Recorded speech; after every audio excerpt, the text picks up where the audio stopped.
I was going through Facebook about a week ago and I came across this on a friend's wall, and it was so profound that I thought I had to stop and take a screenshot of it.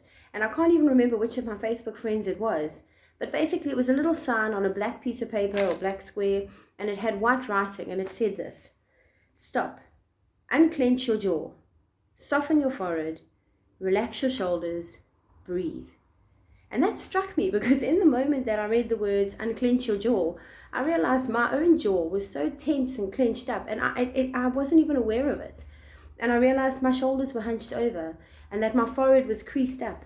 And I wasn't even particularly worried about anything at the time. I was reading Facebook. I was killing time and relaxing. And it struck me that I think the pressures of this life that we're under today sometimes become so normal that for us it becomes normal to feel that stress and to feel that pressure on us. And we don't even realize when we need to stop and breathe. We don't even realize when we're feeling tense because it's become a normal part of how we feel and how we live every day. And I believe that God hasn't intended for us to live like that.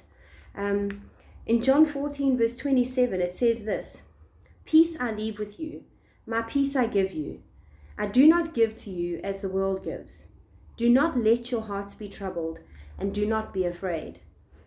I love that because in that, when Jesus says, do not let your hearts, he's giving us a choice. He's indicating to us that we have a choice, not necessarily in the circumstances that we face, but we certainly have a choice in how we react to those circumstances. And we certainly have a choice in the amount of pressure and stress and intensity that we feel in the lives that we live. And he says to us, he doesn't give as the world gives. We might have these pressures, these worldly pressures on us, but God wants to give us peace, and he wants to give us rest in him. And that doesn't mean becoming flippant and blasé about all the realities that we face. It means going to him when we feel that stress and that anxiety, and finding a calmness and a peace in his presence. In Psalm 4 verse 8, it says, in peace I will lie down and sleep, for you alone, Lord, make me dwell in safety.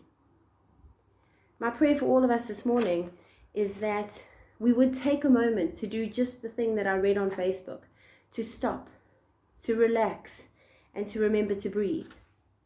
If you're watching this at 6 o'clock when it's first broadcast, the sun is about to come up in a few minutes. And I pray that wherever you are, you take a moment, and if you've already missed the sunrise, and that's fine too, because it's easy to step outside and just fill our lungs with the fresh air that God has provided us, and to take a moment and to glory in God's creation, and to stop whatever we're doing for 2 minutes of our lives and to focus on God, and to remember that the same God that created those gorgeous sunrises, and the same God who created all the magnificent natural wonders that are around us, is the same God that created you and I. And he wants that rest for us, and he wants that peace for us, even in these anxious times. And so no matter what we're feeling this morning, we can have the assurance that we can go to God and we can find peace in his presence. And in that peace, a new perspective of whatever circumstance we are facing, a godly perspective, and a gift from God in doing so. So that's my prayer this morning, and the devotion to focus on through the day is to find and to seek out the peace of God and the restfulness that he offers us, even in the most stormy times. I hope that you are well, and I pray this prayer over your life, that you would find that reassurance and that rest. Take care, and God bless.